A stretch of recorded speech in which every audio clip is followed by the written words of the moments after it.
launch of the Distinguished Speaker Series of the California Academy of Bioengineering. And I'll introduce the panel. Song Lee, who's the chair at UCLA and who is the ex-director of the Bioengineering Institute.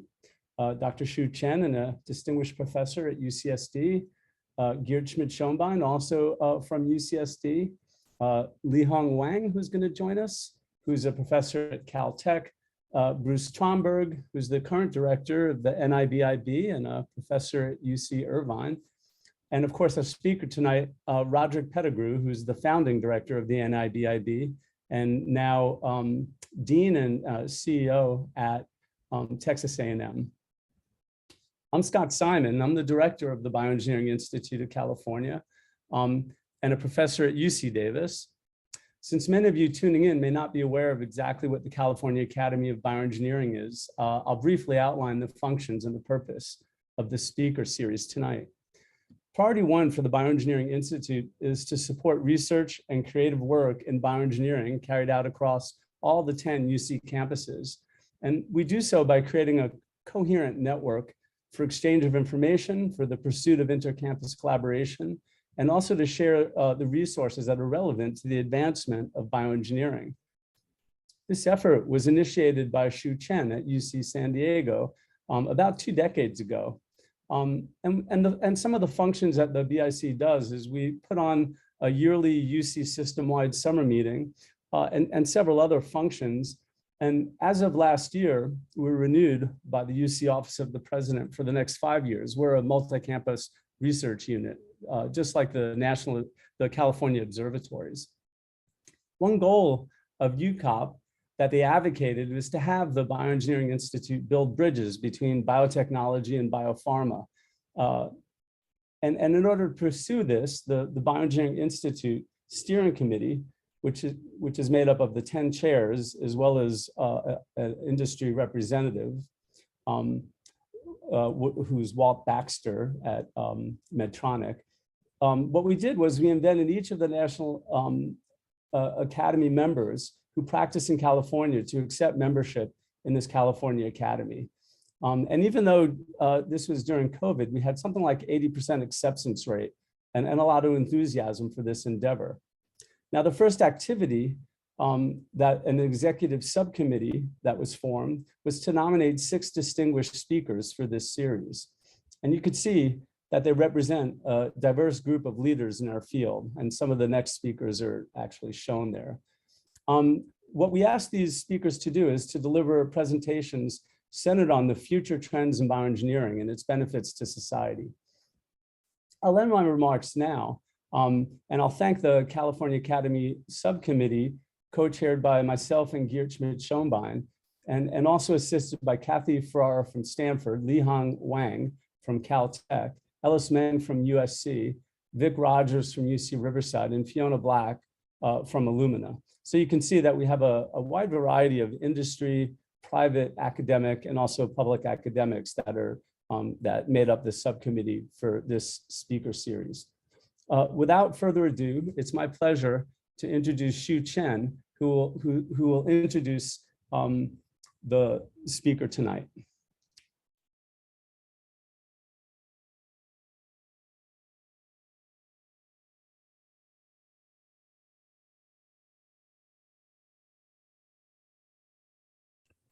I think you're muted, Shu. Yeah. Am I unmuted? Yeah.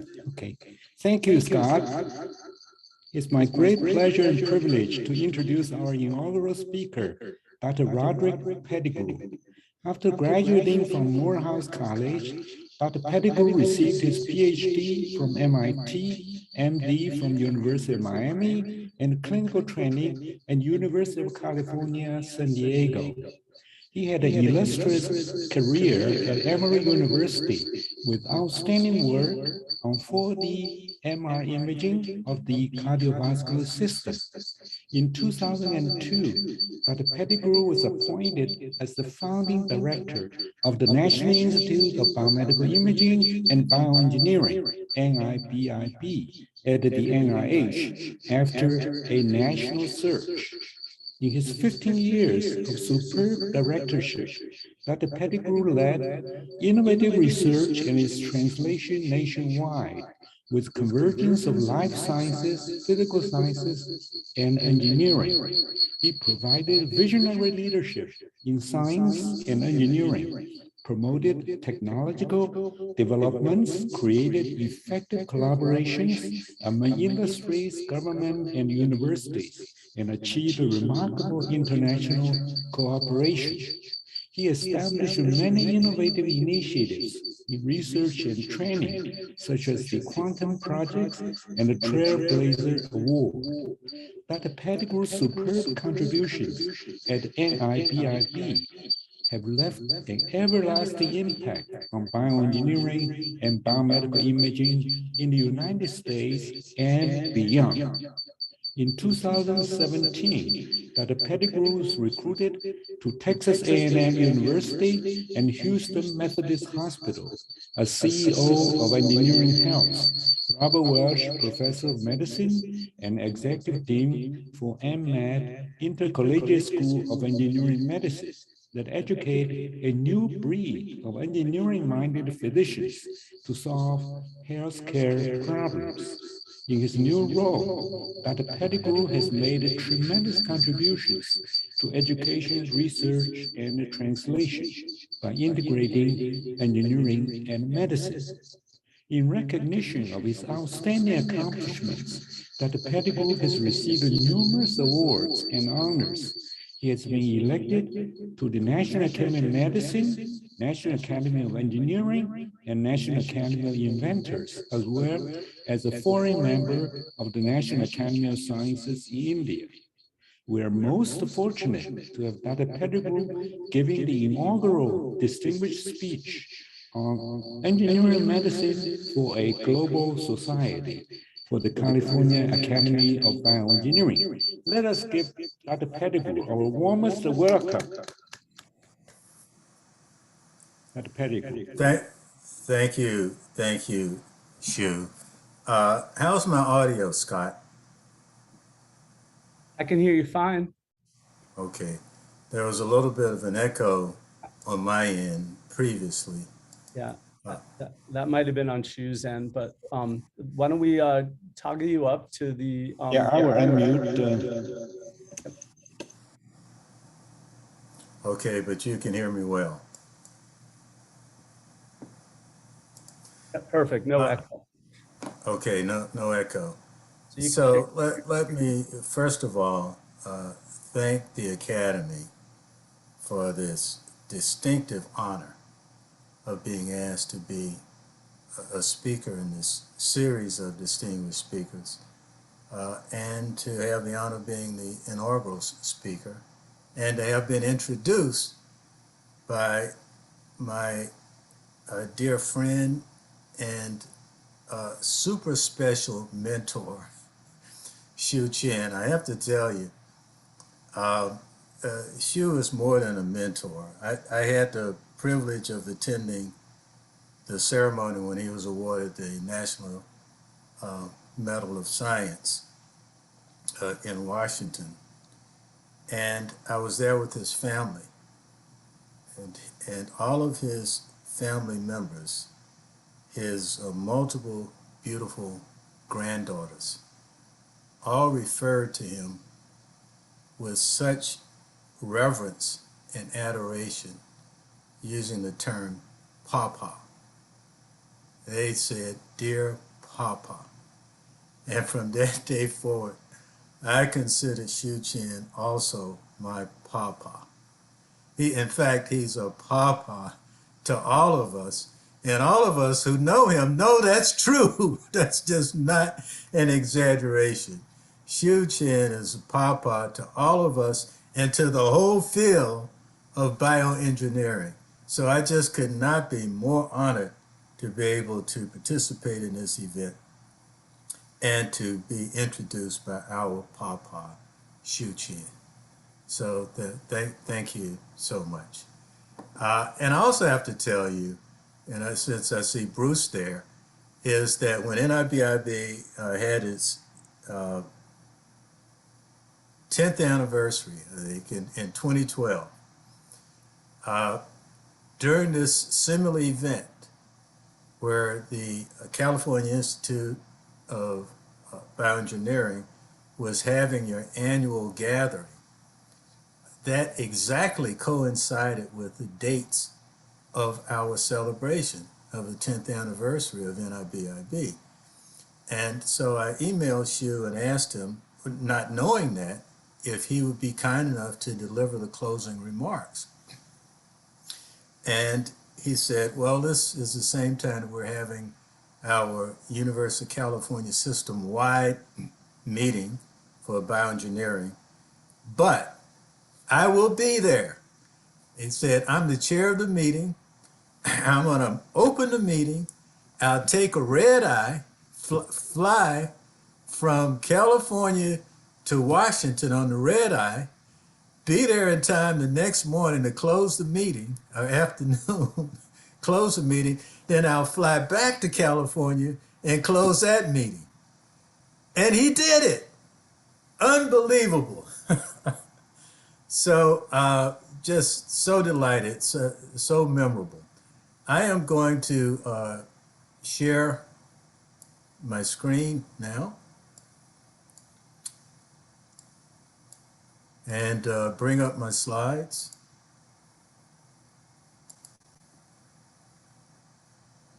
Okay.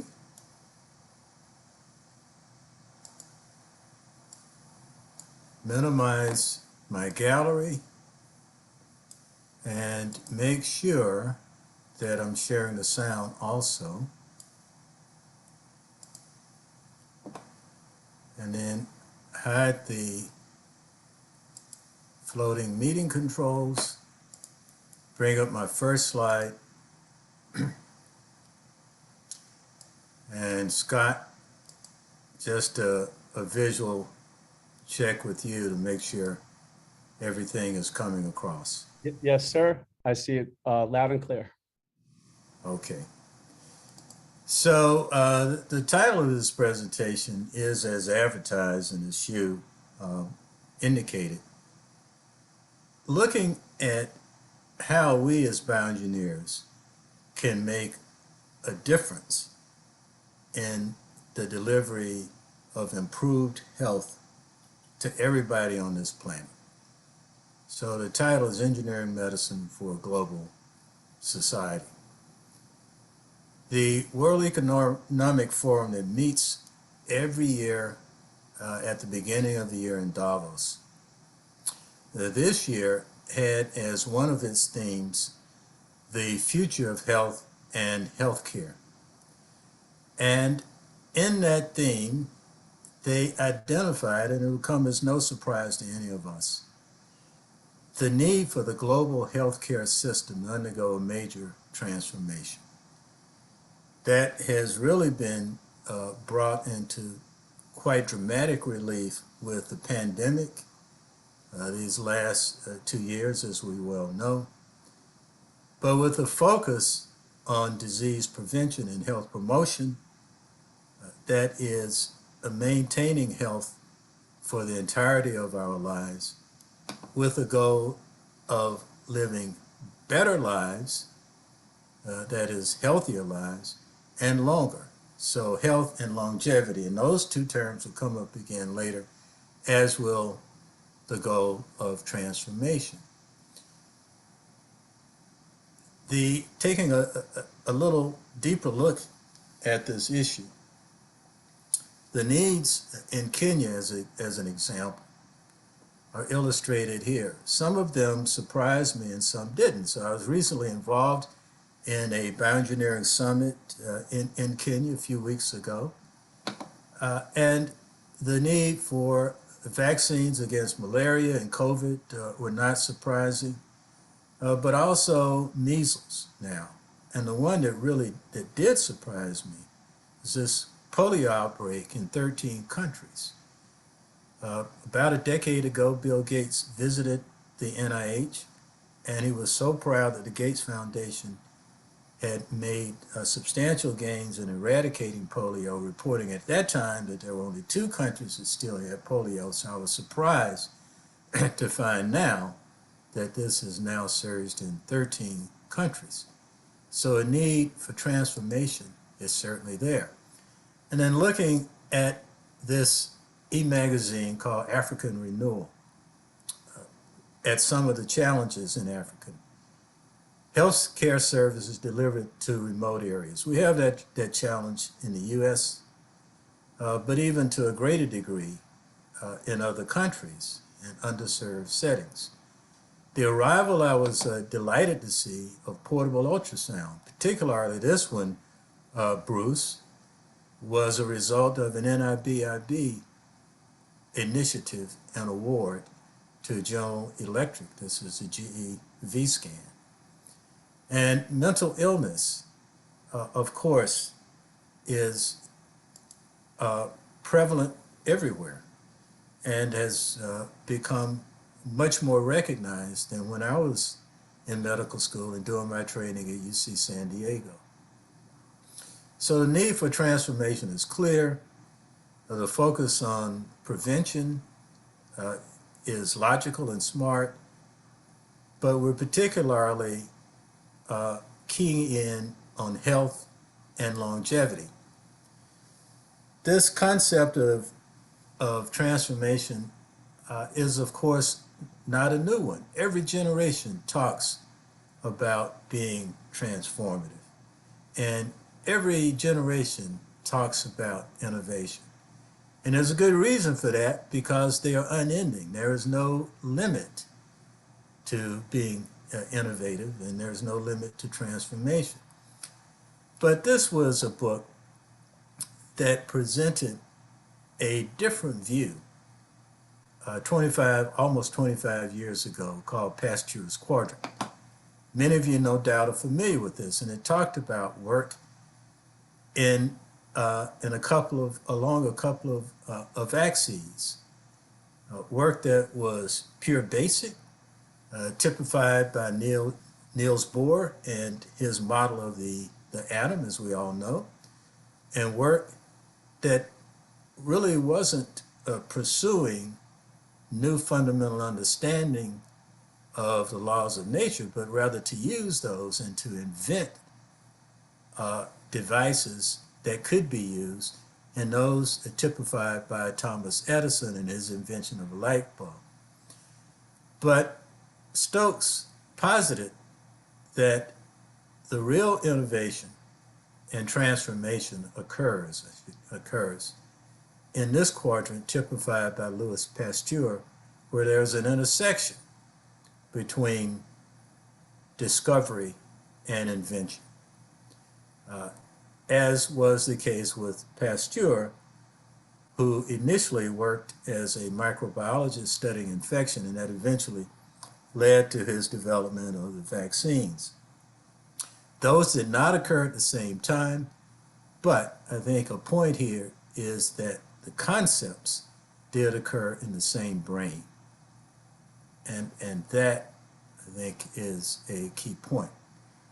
Going forward, I and one of my colleagues at Houston Methodist, John Cook, have been talking about this and talking about how Pasteur's Quadrant really should be reimagined, that transformations occur over time, and that the modern approach is one in which we really don't work in these isolated boxes or quadrants. There is crosstalk among them, that we have teams now where we not only work on discovery, but also on invention to use that discovery to solve problems. And that this concept of a single person that does use-inspired invention, while to be lauded and pursued, and we're actually doing that in our new school, we also have to realize the great value in each of these other quadrants. And in this modern era, how this is really a dynamic process where discovery leads to invention, and invention leads to new discovery, and the new discovery leads to new invention, and eventually that being applied to problems and problem solving. So we need to think of this past year's quadrant from 25 years ago in a more dynamic nature, as I've tried to illustrate here. The concept of healthy longevity has really been embraced by the National Academy of Medicine, creating a 5 to 7 year prize competition called Healthy Longevity that's tiered. And it's in 3 tiers. And the first tier is to issue seed grants called Catalyst Awards. And these Catalyst Awards, approximately 25 of them issued last year and again this year in the US, in collaboration with 30 other countries doing similar types of awards. A total of 130 awards issued each of the last 2 years, these seed grants, to challenge groups to develop innovations that would deliver health and longevity. And in fact, the first year, about a little over a year ago, when the first 25 or so awards were announced, or 23 I think it was, about a third of them involved technology and engineering integrated into their proposed projects that illustrate this idea of this convergence of those individuals who work across these pure science and pure invention quadrants. And you can see here some of the things that are highlighted: continuous dialysis, nanocatalysis, and for the students who may be listening, nanocatalytics refer to nanometallics, which when metabolized actually catalyze chemical reactions. And these have not been explored in the past for advancing health, but they could do this. And some other things here that are pretty straightforward and obvious, but one that I'm particularly fond of is this idea of an avatar of your younger self and how this might change your social behavior and social dynamics if you had this avatar of your younger self, which in turn could even change your level of health and well-being. An interesting and different concept. And this past year, I was co-chair of the selection committee for these awards, and as such, along with Victor Zhao, who's the president of the National Academy of Medicine, announced the U.S. awards. And once again, about a third of those awards also involved integration of engineering. Again, highlighted some of the things that you can see here. Automatically refocusing glasses, which change the focal length of a lens based on your gaze and where you were looking.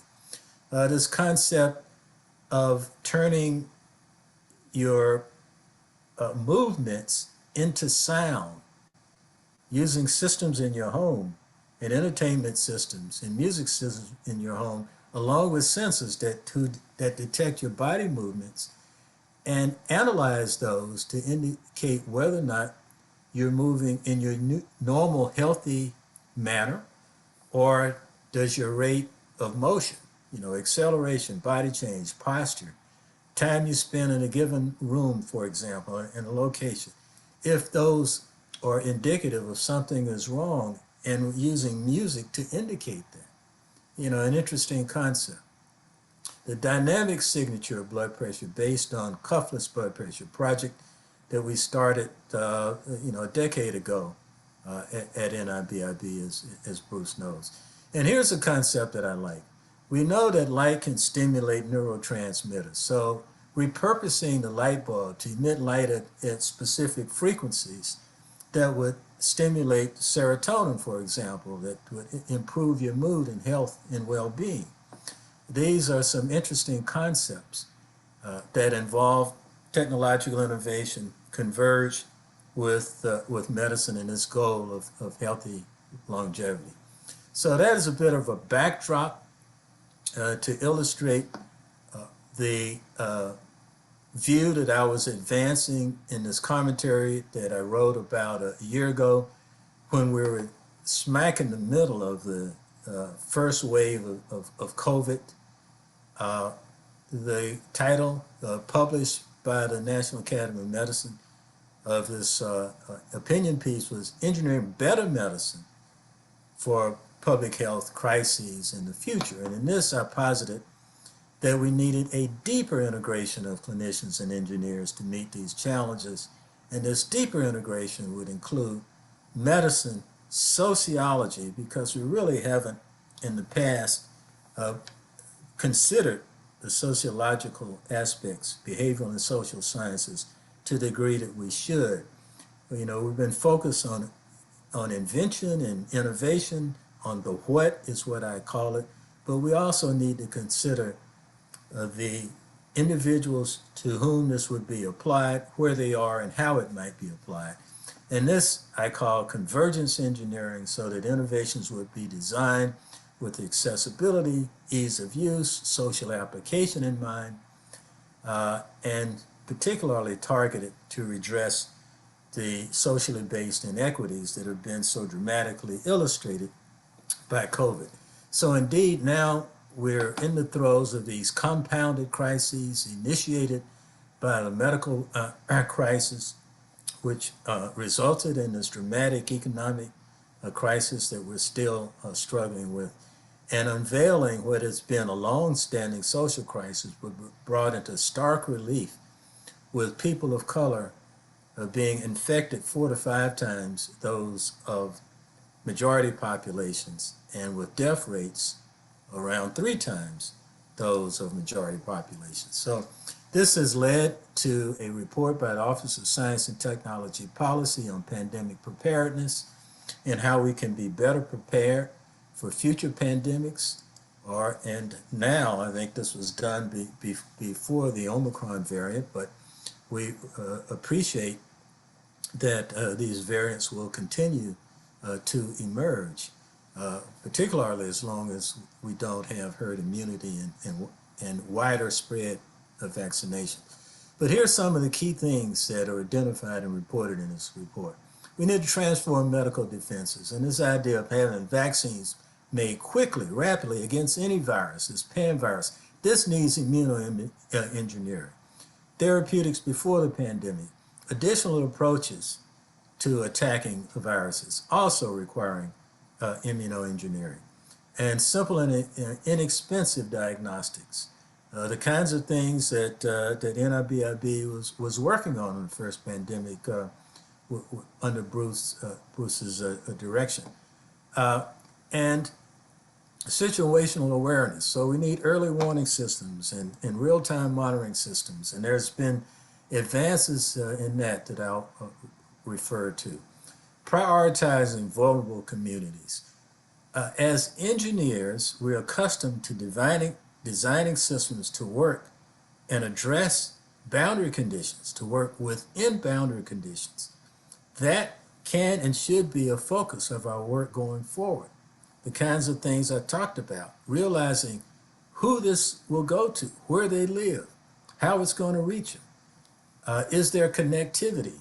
Can we make use of that connectivity? Give us feedback and information so that we know what people need, how they're doing.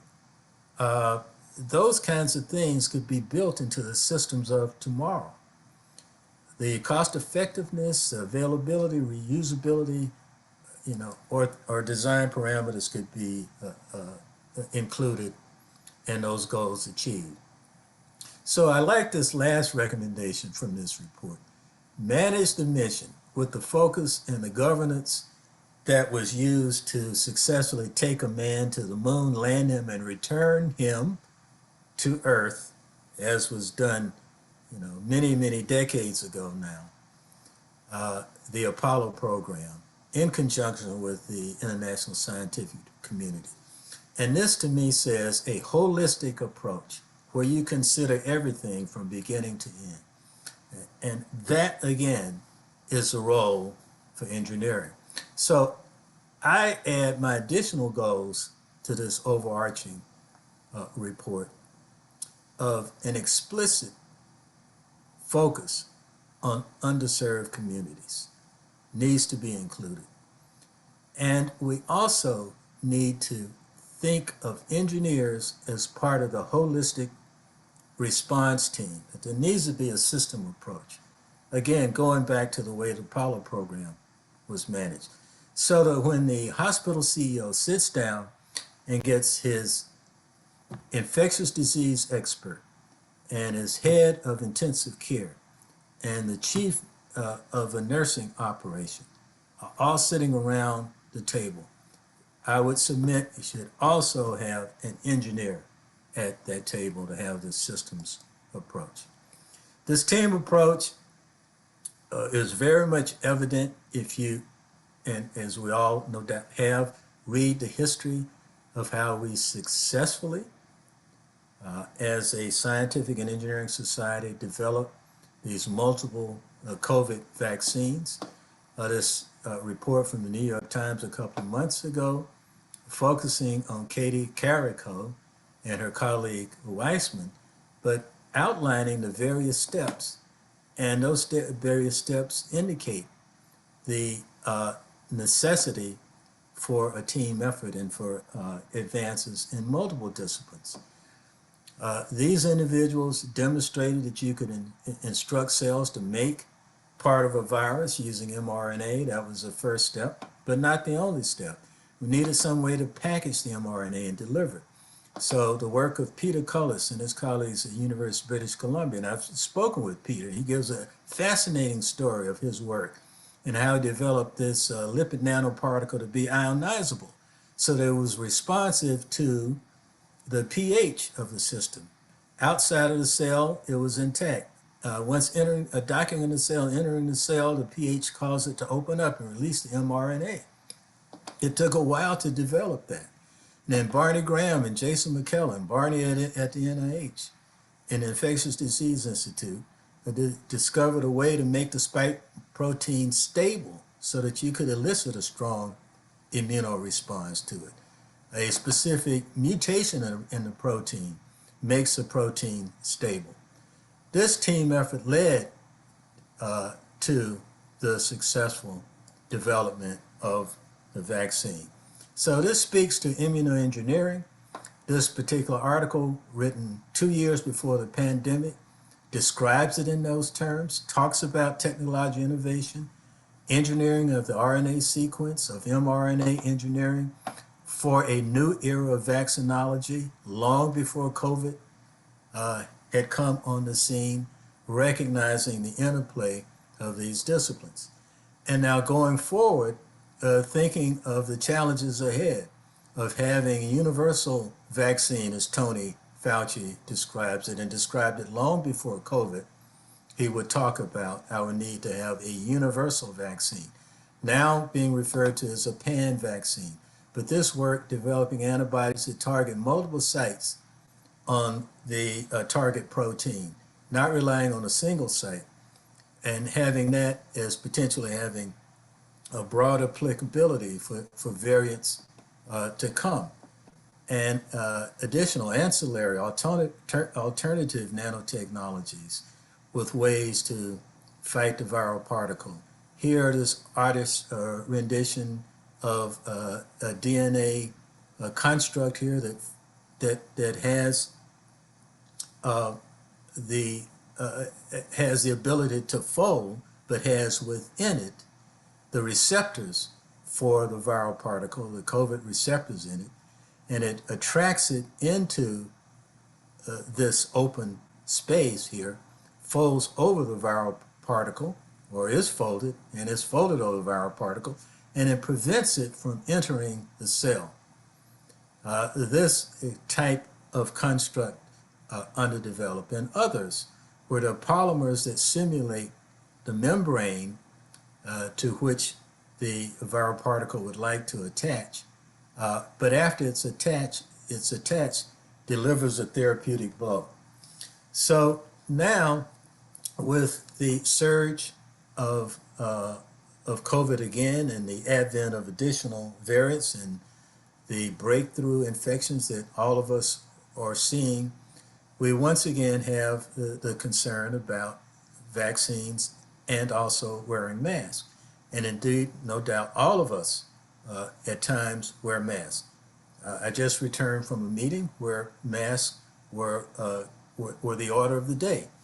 So before I could get back into my house and I returned home, somebody in my house gave me strong instructions to come in the house with a home COVID test myself and make sure I wasn't infected before I went throughout the rest of the house. So I was happy to be able to find a home COVID test at CVS and to do that. But here's an interesting smart mass COVID concept from Jim Collins, who we all know at the Visa Institute in Boston, and developing a mask that not only prevents you from spreading a virus and potentially to some degree a virus from being spread to you, but also can report whether or not you have the viral particle. It has these multiple stages. It uses CRISPR to identify the target RNA of the viral particle. It lyses it, it amplifies it, and it uses CRISPR to identify it and detect it, along with a reporter molecule, which is lysed by not Cas9, but Cas13, and Cas13 being more effective with RNA. And when the COVID particle is present, the lysis of it and the release of this reporter molecule is then captured by an antibody on a specific location on the mask, and you get a positive result. So a neat idea, recently reported this summer in Nature Biotechnology. So again, sort of illustrating what we as engineers can do to further advance our abilities to help combat the pandemic. Also along those lines, we're reporting now the wearable sensor data that many of us get routinely. I'm also wearing my Apple Watch and an Oura Ring, for example, observing that analysis of this data is effective in identifying that you likely have an infection days before you are completely aware of it. This was done retrospectively, and now in this prospective study, recently reported from the group at Stanford, Snyder and his colleagues, looking largely at heart rate data, to some degree, I think, step data, but also done prospectively. It shows that in 80% of individuals who went on to develop COVID, they were able to predict it 3 days in advance with this system. So those kinds of advances are with us. And we're still working to achieve what has been described to me as a great white whale, so to speak, of developing a system that unobtrusively, without a blood pressure cuff, is able to detect blood pressure and report it to you and have you be knowledgeable about your blood pressure in a quantitative fashion because of these two observations here that have been reported now widely in the literature, how critical it is to know and to manage your blood pressure. That every 10 millimeters of elevated systolic blood pressure reduction decreases the risk of a major cardiovascular event by 20%. 10% drop in elevated systolic blood pressure, 20% drop in a major subsequent cardiovascular event. And that the risk of death doubles every time your systolic blood pressure goes up by 20 millimeters or the diastolic pressure goes up by 10 millimeters, your risk of death from a heart attack or stroke doubles. So that underscores the need to know these numbers because this is so preventable. We know how to prevent these kinds of events. We know how to lower heart blood pressure if you simply know that you have it elevated. So there are a number of watches I've found now on the internet that claim that they measure blood pressure. I doubt that seriously. I can't say that scientifically, but I know that it is a challenge. Most of them use optical sensors And while those can give you some degree of a waveform, here's an approach by my colleague Ruth Jafari, who was also an NIB grantee in our initiative that we issued jointly with India, about a decade ago to try and develop cuffless technologies. And here, Rusbe is using bioimpedance to effectively image the arterial pulse wave with this BioZ beetle, he calls it, with each of these sensors here, of being able to detect an image across the wrist and identify an arterial pulse wave, and from that extract indices of diastolic blood pressure and systolic blood pressure that correlate quite well with conventional measures of diastolic and systolic blood pressure. That on the horizon.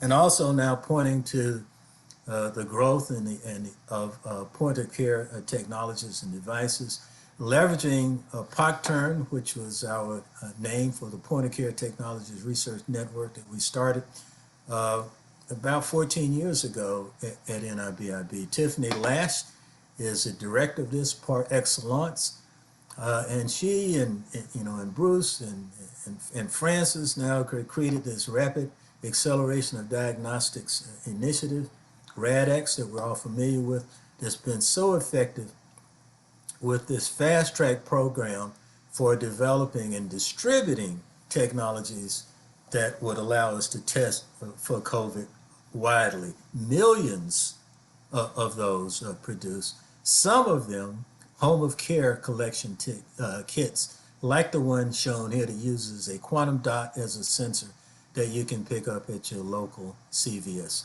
This courtesy of NIBIB, and Bruce, we're so thankful for this. And I got one of these, and this is what allowed me to enter my house, a few days ago when it was negative.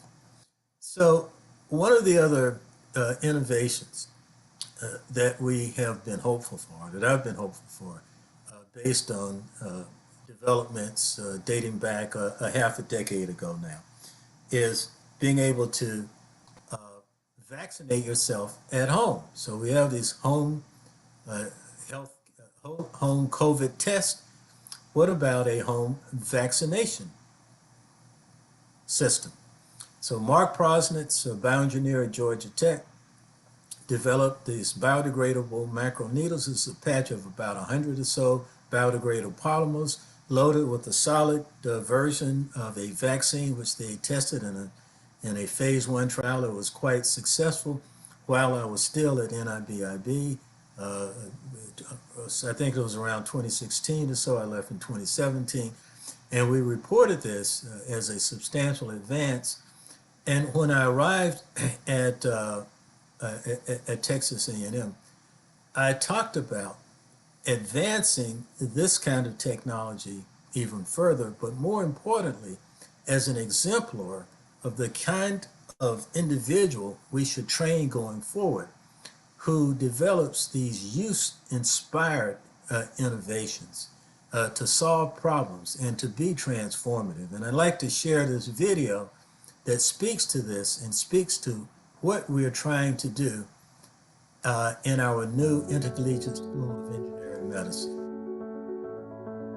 Imagine that one day you could go to your mailbox and in the mail you get a Band-Aid, and essentially take this Band-Aid in the house from your doctor, place it on your arm, and you're vaccinated. Vaccinated against the flu, so you got your flu shot for the season, or vaccinated against a dreaded virus, or vaccinated against cancer. That kind of innovation occurred between the merger of immunology from the biologist and materials engineering from the engineer. These two people coming together to solve this unmet need. So in EnMed, we're going to train physicians to think like that. We will train physicians to see a medical process such as we really have difficulty in vaccinating the nation. Wouldn't it be great if everybody could vaccinate themselves? Wouldn't it be great if you could go to the drugstore and pick up your vaccine?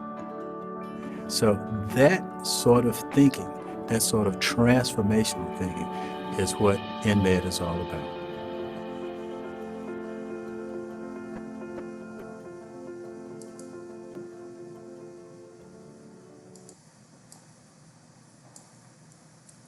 Well, Scott, I hope the sound came through. Okay. All right. So, as is not surprisingly, I'm sort of running out of time, so I'm going to go into hyperdrive now. But one of the problems that has existed in the medical arena, and you know, Shu knows this, and Atul Bhute, if he's in the audience, has a marvelous illustration of how sepsis is the most common pathway leading to death in the hospital. And we need a better way of identifying infection and preventing it from progressing to the point of severe sepsis and septic shock. And identifying these various stages. This SIRS, which stands for Systemic Inflammatory Response Syndrome, where the immune system is actually trying to kill the invading infectious agent, the bacteria. And this is CARS, for Compensatory Anti-Inflammatory Response Syndrome, where the body goes into a greater salvage mode. It's trying to salvage the organs, and then organs begin to progressively shut down. It's really trying to maintain homeostasis. When it becomes very severe, the organs shut down and just sort of preserve neural function and cardiac function are preserved, but other organs shut down. So we need technologies that would allow us to identify and characterize or stratify, as Rashid Bashir and his colleagues have been working on this problem, describes it. Developing a point-of-care device like the one illustrated here that use sort of these culture-counter types of principles, merged with these immuno-labeled, immuno-captured posts that, as a result, are able to identify not only different cells, white cells, red blood cells, but proteins as well, and markers of the inflammatory system in one blood sample, in one setting, and train this convolved with artificial intelligence techniques, which look at this complex of cells and proteins correlated with the stage of infection, the type of infection, to inform the user that this individual is infected, is in an SRI stage, or is progressing to a CARS stage, or headed towards system shutdown. All of that would be very informative, and that work is in progress. Here's another innovation from Philip Lowe at Purdue, who has spent the last decade or more in trying to develop a theranostic, I call it, specific for prostate cancer, a molecule that would not only image that there is cancer there based on specifically targeting PMSA, prostate-specific membrane antigen, but then labeling it with a therapeutic radionuclide to also treat it. And they've been able to demonstrate that you can identify this particular antigen in patients with prostate cancer, including metastases. You can see this individual with bone mets. And with a level of success that has resulted in this being awarded breakthrough status by the FDA, which means that they will accelerate it through the review process, give guidance, and it's being purchased, just has been purchased now by Novartis via, with a rather handsome amount, I should say, as you can see here, of the purchase price.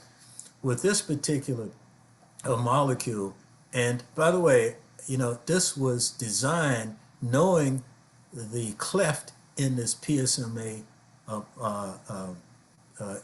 molecule, a protein, knowing the size of the gap, developing a protein-specific molecule that would dock in this gap because it was created to conform in size and shape to the opening here. The proverbial key in the lock was the concept being explored. And that has been successful. And this shows a patient with extensive metastatic disease throughout the skeleton, having prostate highlighted in red here. The uptake in the kidneys is normal. And here is a patient after being treated with lutetium-177. Lutetium-177 is a beta emitter. And then we have this concept from Kobayashi at the NIH and NCI, this idea of labeling an antibody against a cancer cell with this molecule which has a high absorption coefficient for a specific near-infrared light wavelength at 690 nanometers. And after absorbing this, it actually heats it, and that then destroys the cancer cell.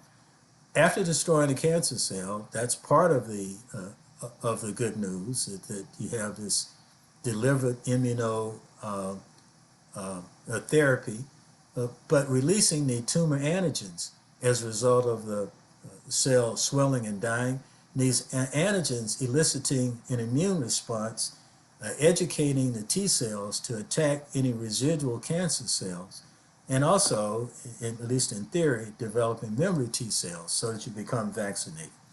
So with the last few minutes, and I will stop at 8:30, this is my one summary slide of what we are about in our new initiative at the Intercollegiate School of Engineering and Medicine, EnMed. Here's a basic concept, and you all get it. So you look at this and you see what we're trying to do. We're trying to integrate these two traditionally distinct disciplines to create a new kind of individual that has not purposefully been trained before. And this new person we call a physicianeer. This represents a drop of knowledge, as I would posit, in the brain of this individual, who is a scientific bilingual, who understands the natural interplay between engineering and biology, and uses that for a better understanding of how physiology and health work, and therefore a better understanding of disease. And from that would spring these improved ideas about how to problem solve. That's our goal. So that these individuals would be equipped with the intellectual tools and the skills to meet the challenges around the globe and deliver this concept of healthcare in this global society. Here is our inaugural class of physicianeers mixed in with some other additional engineering students during an event which amounts to a 48-hour invent-a-thon, I would call it, called Aggie's Invent. The students are handed a list of problems. They form teams. They start on Friday evening. They return on Sunday with invented solutions or prototypes of solutions to these problems, and they display them, and then they're judged, and they can earn prizes. You can watch this Aggie's Invent on YouTube. It's quite amazing. Here are several of our students in the inaugural class, and you can see them at work. And while the students are really focused on learning medicine and engineering in a blended fashion, they earn 2 degrees in 4 years, a master's and an MD in 4 years. In the first class, just after the first year, had several intellectual property disclosures as indicated there.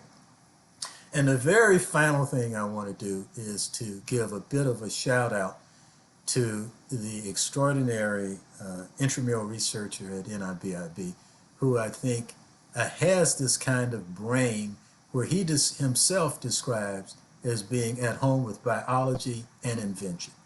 And indeed, that is the case. Harry Schroff. I used to call him a wunderkind, now I just call him Wunder because he's over 30. Used to be under 30. But Harry has developed his own unique approach to light sheet microscopy. He was a student of Eric Betsick and has developed now, as just reported just a week or so ago, this multi-view confocal super resolution microscope with this goal of this daunting task. He says he's really fascinated by the C. elegans, a worm. He thinks, I think I'm really just addicted to this. But he has this idea of reconstructing the development trajectory of every cell in the embryo, how it develops from twitch to hatch, as he calls it. And his initial dual inversion microscope, he said, didn't have the imaging resolution that was sufficient to do this, not to plot the trajectory of each cell. You can see this is an embryo of a C. elegans. You know how tiny a C. elegans is. It's like the end of the tip of a pencil. But you can see this embryo, the worm in the embryo sac, as it has developed. What he wanted to do was be able to see individual cells. So he's added a third camera along with artificial intelligence and deep learning. You can see the improvement shown here at the bottom, the ability to resolve mitochondria and lysosomes and the motion here in a cancer cell. This is amazing to see this interplay between the mitochondria and lysosomes of the embryo with this kind of super resolution tomography and its ability to image this whole worm in a second. And so with repeated images, he's now gotten the ability to actually be able to identify every cell in the C. elegans worm, where it's located, as shown here. Just amazing. And the final thing to show here, this is 6 or so years old now, but equally amazing, still amazing, is within the embryo of a C. elegans, the development of a neuron. The gestational period for these worms is about 15 hours. This was a movie taken over that amount of time. This is at 5 hours and 14 seconds, and I want to stop it right there because now you see the development of this neuron, and it looks like a lobster. Kind of has these tails and these arms. If you look at the whole movie, the lobster, the neuron starts to rotate and tries to sniff out its connections. So that is where we're headed, and our future goal is to be able to image the world that occurs within cell. The DNA of a nucleus is shown here. This is a dynamic process. So this goal of a 4D nucleome is where we headed, map it out. This would drive theory, and from the theory build a model, and from models become solutions to problems and challenges. That is where we're headed in the future. So I leave you with this paraphrase from philosopher John Dewey. If we think today as we thought yesterday, we will rob ourselves of tomorrow. Thank you so much for this kind invitation. Thank you for your wonderful introduction. Shu, it's a wonderful chance to see you again, and thank you all. And I look forward to any chat that we may have time for. That was wonderful, Rod. Thanks so much. Song Lee is going to handle the Q&A. Thank you so much for that inspirational lecture, and you certainly gave us a real sense of where bioengineering is headed and where the trajectory is strong to go. Song, I'll hand it over to you. Great. First, I want to thank Dr. Pettigrew for this wonderful and inspiring seminar on biotechnologies in bioengineering approaches for diagnosis in therapy. At first, I would like to invite Dr. Bruce Tromberg, the current director of NIBID, to ask the first question and make some comments. Thank you, Song, and thank you, Scott, and Rod, thank you for a spectacular lecture. It was wonderful to see, and I think you just made so many important points. Thanks also for the very beautiful and personal introduction about Shu. Some stories that we have heard and some we haven't, and we all look to Shu. And with the two of you, we have really such a wonderful connection to really the beginning and the growth of bioengineering across the United States, across the world. And you two have brought so many people into the field. Rod, you brought me onto your council, and look what happened to me. So thank you for that. Got you in trouble. You got me in big trouble. So my question is, you've really presided over a golden era of expansion with the hard work from Shu and many colleagues all around the country to position the NIH against much objection at the time, as you recall, to actually form an institute. And we've seen more than a 5-fold increase in departments of bioengineering all around the country. We've seen a spectacular growth in students and faculty, and this enormous creative power and potential, which is being converted, as you've pointed out, in many, many areas. But throughout your talk, you underscored the need to have more of our people in hospitals, in medical centers, in policy and politics, in critical areas where they can make decisions and contribute. Because as I've seen over the past 20 months, this is actually a real crisis. We're noticeably absent in these positions. So now you are growing EnMed, and there are 2 schools of medicine in the country that have engineering as a fundamental or foundational curriculum. Do you see this as the next major growth phase? I think there are about 150 or so schools of medicine. We've had enormous growth at the undergrad level and the graduate level. What are the opportunities to double, quadruple, 10-fold increase? Because we've seen, no matter how we cut it, the bioengineers have a small market share at the NIH, dominated really by more traditional medicine. And although we are attempting to help change ways of thinking and doing that by action, what about getting more people? And what will be the roles of medical schools like you are developing in this type of transformation in the coming years? Well, Bruce, you give me an opportunity to actually reiterate some of the points that I made. And you're actually right that up until the present time, the seat at the table has not been commensurate with the value that is there and the value that we bring. Somewhat ironically, maybe, a part of one of the silver linings in the COVID cloud, as I have phrased it, is a growth of appreciation of the need for and the value of converging, and converging inclusive of engineering. There has been an effort, as all of us know, to bring this to the fore.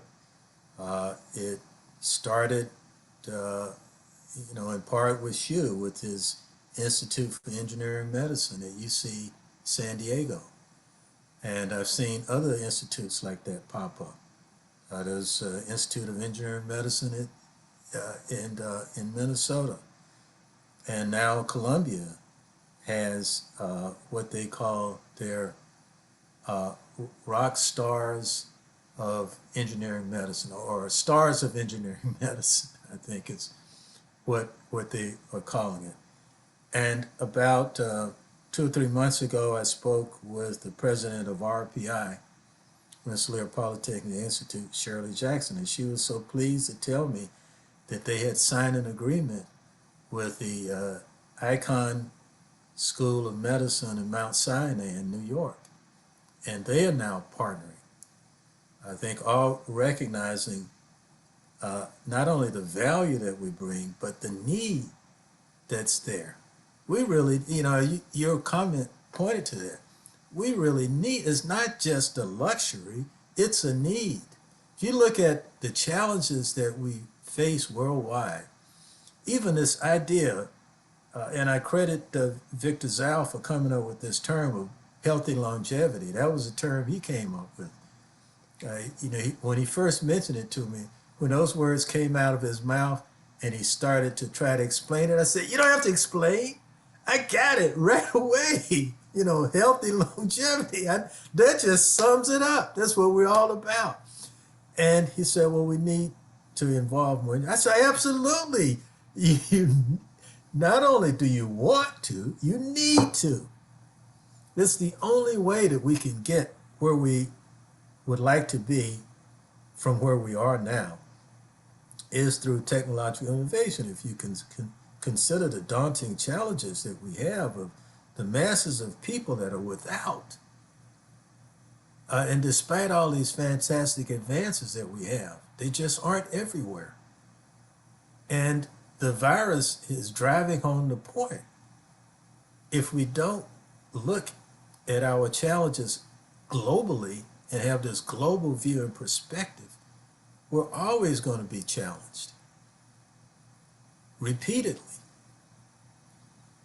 So I don't see a way to get to where we need to be without what we do and what we bring to the table. And I think all of us have to make that case. It's an easy case to make now, much easier than it was, I think, before COVID. But there are some obvious things that need to happen, such as thinking of engineers as a part of the team, particularly when medicine is concerned. And and that's what I mean. I think when the hospitals sit down with statisticians and approaches to solving healthcare problems, they need to have an engineer at the table. That's the way to get to it. Now, in our own situation, there are many clinicians at Houston Methodist that get it, that support it. Actually, when I arrived here, they were like, whoa, we're so glad to see you. You know, we can't wait. And I sat down with the head of the DeBakey Heart and Vascular Center, Alan Lumsden, and I said, Alan, I want you to think about this, and maybe you can send a note and tell me what your 3 major problems are where we might be able to help. He goes, I don't have to think about it. I can tell you right now. Here's 1, 2, 3. These 3 problems where I could use your help with right now. I won't go through them. It'd be a bit too technical. Well, one of them I'll tell you. TAVR is one of them. It's this new approach to aortic valve replacement. And one of the problems is it replaces a surgical procedure with a minimally invasive, but it flicks off calcific deposits, and you get these microemboli. You just shower microemboli in the brain. Because I need to solve that. I cured one problem and created another one. So I think there are those in the medical space who appreciate the value that we bring. In terms of the schools, I can imagine schools growing.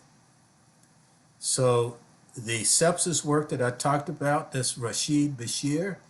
He is the vice dean of the Carl, Illinois School of Engineering Medicine, which predated EnMed by 1 year.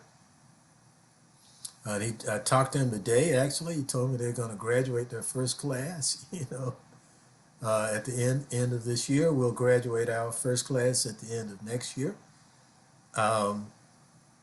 There are some differences. Our graduates emerge with 2 degrees in 4 years. And we're the only school that does that, but the basic concept is the same, bringing engineering and medicine together, aimed at problem solving. And no doubt there will be schools to come.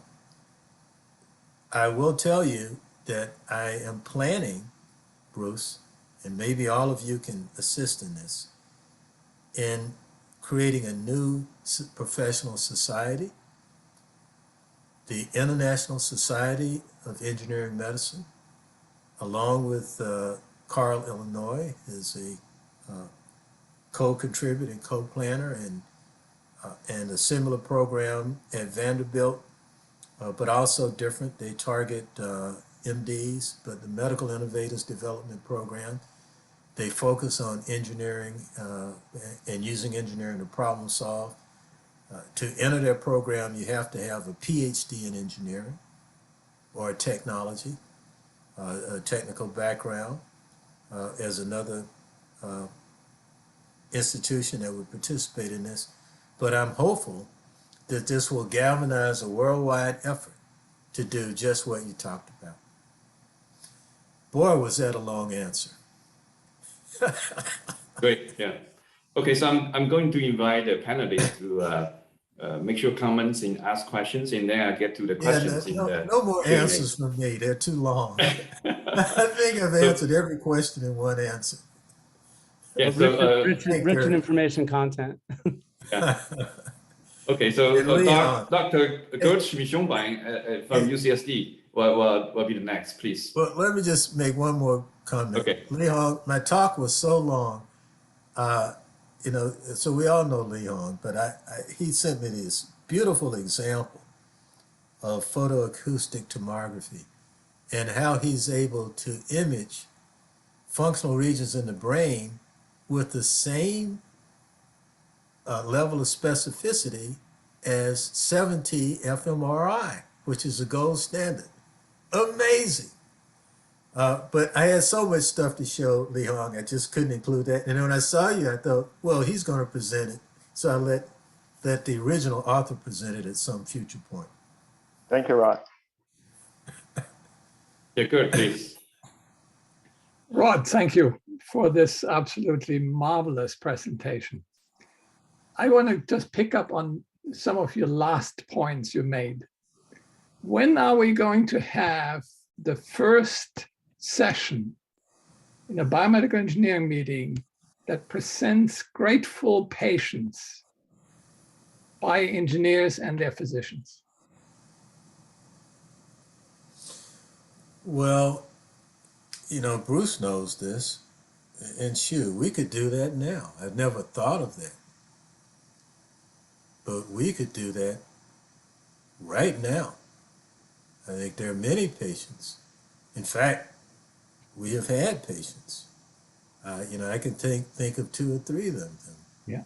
I think of a young lady who was in college, straight A student, star on a volleyball team, and had, fortunately for her, a benign brain tumor that was removed in such a way that she was able to return her studies in volleyball, but aided by image-guided intervention, and did not have any neurological deficit despite having this golf ball-sized tumor. And that just would not have happened without the kind of work that we do. The first patient to have recovered voluntary motion after 5 years of complete motor paralysis following a cervical spine injury, Rob Summers, actually came to our 10th anniversary celebration and spoke about his journey, how he became paralyzed. He was a baseball star in college in Utah, had an accident in the driveway of his own home. A car hit him, fractured his cervical spine. He was a quadriplegic afterwards. He said he could move one finger. And now he's able to stand on his own for about an hour. He regained bladder, bowel, and sexual function and has some voluntary movement of his lower extremities. And we've had other patients like that. So that all emerged from work that was supported by it. So there are those around, but I think it would be a great idea to have more patients like that at these kinds of meetings. Yeah.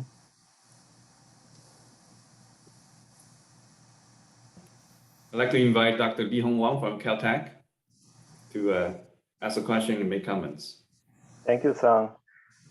Thank you, Rod, for the inspirational talk.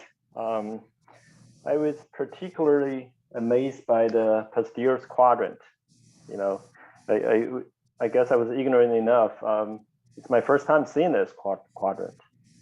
You know, you show this double axes, right? The horizontal axis is the consideration for use, and the vertical one is for quest for fundamental understanding.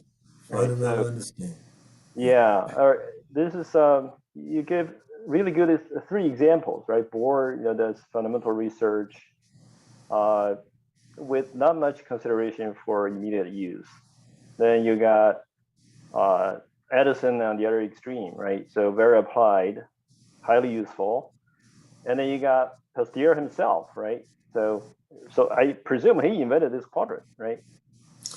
No, Named this after him. was, yeah, so Leon, the Pasteur's quadrant concept was really posited and put forward by the author of that book. You probably couldn't Okay. tell that was actually a book All right. called Pasteur's Quadrant that was written in 1997 by Donald Stokes.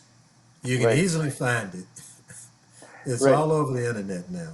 Right. I mean, that's amazing, right? So that his type of research is the best type of basic research, right? So Yes. what got me to think more is you got a blank quadrant there, which is a diagonal quadrant from Pasteur's quadrant, right? So that means it's not very fundamental and not terribly useful. I mean, what advice would you give to maybe our students how to avoid that quadrant in their selection of research topics? Sometimes, in my own experience, I feel like sometimes I actually have to discuss with my own lab members. I say, well, like, when we pick topics, right, we got to be careful. It should be either fundamental or useful. And now I have to say, or maybe both, given this plot. And I guess, when I look at this as a depending on where we draw the origin, where we define the origin, so it could be useless or even negatively useful, right? So. Well, so this is interesting, Lee Hong. Actually, one of my colleagues at Methodist, John Cook, who is a cardiologist that is a basic scientist, but also does applied work as well. He actually developed the first hospital-based laboratory to manufacture hospital-grade mRNA and has been doing that for several years now, sort of pre-COVID. But we've had this discussion. The question you're asking now, he and I have had this discussion about this blank quadrant. And his idea was that if you consider these axes as a continuum, one, on the vertical axis, discovery, and on the horizontal axis, invention or application, and you look at it as a continuum, there is actually also value in that quadrant too, because it gives you a start. You kind of start there. And then just recently, he came back with an idea. He said, I know who would be an example of a person that would reside in that quadrant. Ford. Said he didn't really invent anything, but he developed things that had some utility. The assembly line, and so there was this kind of assembly line development that happened. He didn't invent the car, but he made cars more prevalent and more affordable. So we've been sort of discussing this, as a bit of a continuum. And that's sort of the way I think of it now, as a continuum. The other point I will make that's different from what Donald Stokes talked about Pasteur's quadrant as kind of the ideal, and that Pasteur typified somebody who was a basic researcher and an inventor at the same time. And it really didn't happen at the same time. And, and the point I was trying to make now is that they don't have to happen at the same time. And it typically, you can develop some knowledge, and that leads to an invention, and an invention can lead to more knowledge, and more knowledge leads to another invention. And then somewhere along the way, you solve problems, or you could have a problem for which you invent something to address.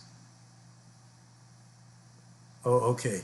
That's a I'm great just answer. looking at You do Victor have the Rogers. third axis, which is time, right? So I think that's a Yes. good answer. So that's what we were talking about, time. And over time, actually, you just kind of, there's this fluid dynamic that over time, and over time, there is motion among these various quadrants, and transformations result from that. Yeah. That's sort of the way I see it. And Now, if Ford you is a have good somebody example, right? who is trained to both discover and invent, and that occurs in the same mind. And in that case, while Pasteur did not discover and invent at the same time, those two things did happen in the same mind. If you read the history of vaccines, he was initially trying to prove that infections were not spontaneous. There was this theory of spontaneous generation. So he did these microbiology experiments to show that bacteria coming from the air really did cause infections. And then down the stream, he discovered that if you had somebody infected by a weakened strain of bacteria, they would recover. And that if you reinfected them, they didn't get infected. And then he goes, there's something going on here. And then that's where the idea of the vaccine came from. So I think that Stokes is right that connection was made in the same brain, but the time dimension and the time domain was left out. Great, thank you. I would like to invite Dr. Xu Chen to make quick comments and ask questions. First, I want to thank Rod for your very kind remarks. Really don't deserve such kind remarks. And also, Bruce, thank you very much also. And I was really impressed by your superb talk, outlining so much marvelous advance in the field, anywhere from microneedle patch to sepsis stratification, blood pressure measurement, and targeted serotronics, many more. It's really impressive. Now you're the school of EnMed you're heading.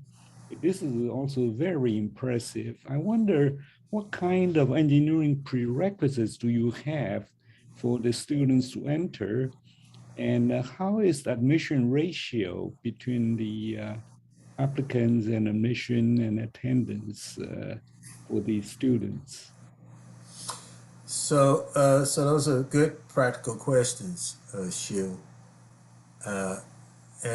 And I just one more comment. I just have to say, you truly are an inspiration to all of us.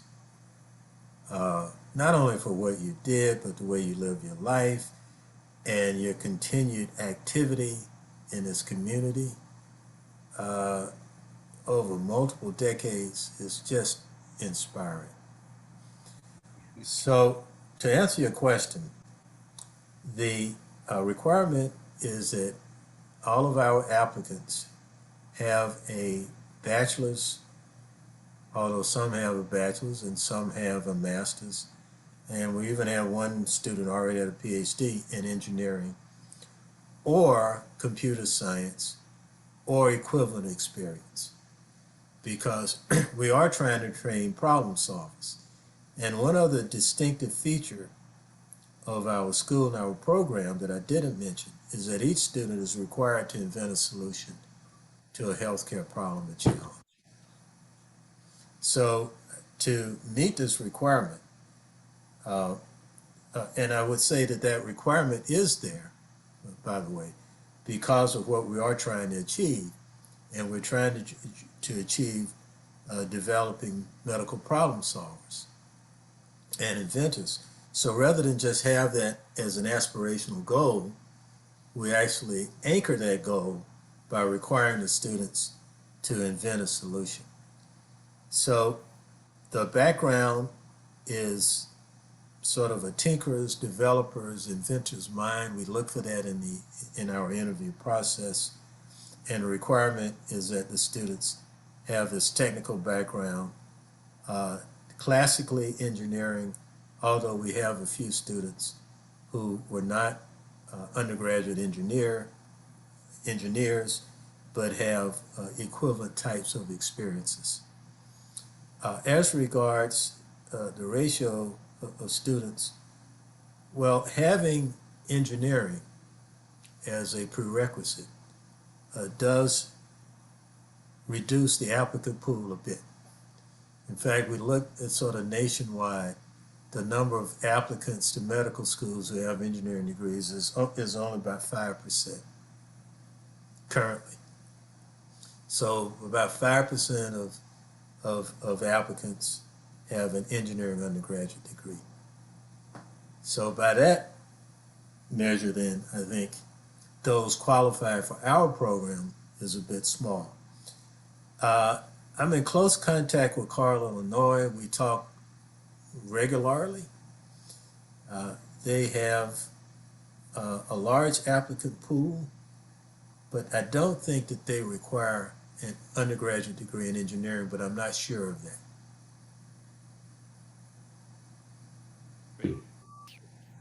Thank you. We have to get to a few questions in the Q&A. I try to combine them because of we don't have much time. So first question from Professor Jing Wang from UC Davis. I think you addressed this question before. Maybe see whether you can have anything to add. Whether you have any advice on the more effective education of future generation of in medical and innovation for all levels, undergrad, grad, and medical students, or even fellows? Well, I think I just gave about an hour's worth of advice. Yeah. You know, I would just repeat it again, other than to say it's a great field, fantastic opportunity to make a difference for a lot of people on this planet, is what I'm trying to say, worldwide, you know, and for generations to come through our education.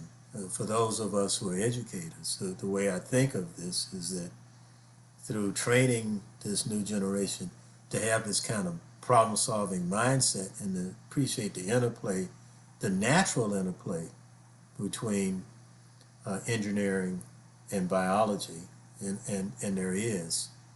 We have the opportunity to really transform how science and problem-solving is executed in the future. And as one person actually said, you know, through our education and through our teaching, actually touch eternity. Eric Wang has a similar question on education. Well, just give that because I already addressed it. Next question is about the great needs for the future technologies. And there are barriers in countries where they don't have the way to deliver diagnosis or care who need the most. So how can we address this issue and break the barrier and deliver all of these innovative therapies? Yeah, well, this, you know, I generally say this is a big problem. It hasn't been solved. I mean, people who recognize it, it's going to take a while. It's going to take some time to solve it. But we really do need to get at it. And I was trying to make the point that as we go forward, we have to consciously think about underserved communities and populations and develop approaches that actually will be functional in those. In the past, we you know, we, myself included, have really focused on how we can achieve more of what we're doing, more resolution, a better technique, faster. But we also need to think about simpler, and can it be used by people other than those directly in our communities and in the big cities, even in this country? So that's basically my answer. I'm reiterating points I made previously. Yeah. Totally. Yeah. Go ahead, Song. Yeah, the last question is from Melanie Ferreira Ortiga. And there was a concern about whether people will accept the new technologies, and some people may be used to the old ones. Do you see that could be a potential barrier as well? Well, there's always a challenge like that, even among professionals. Often they get comfortable with with the technology they grew up with, and are slow to adapt to new technologies. So that isn't new, and I think that's just human nature. So it probably isn't likely to change, but it shouldn't dissuade anyone from trying to advance technology.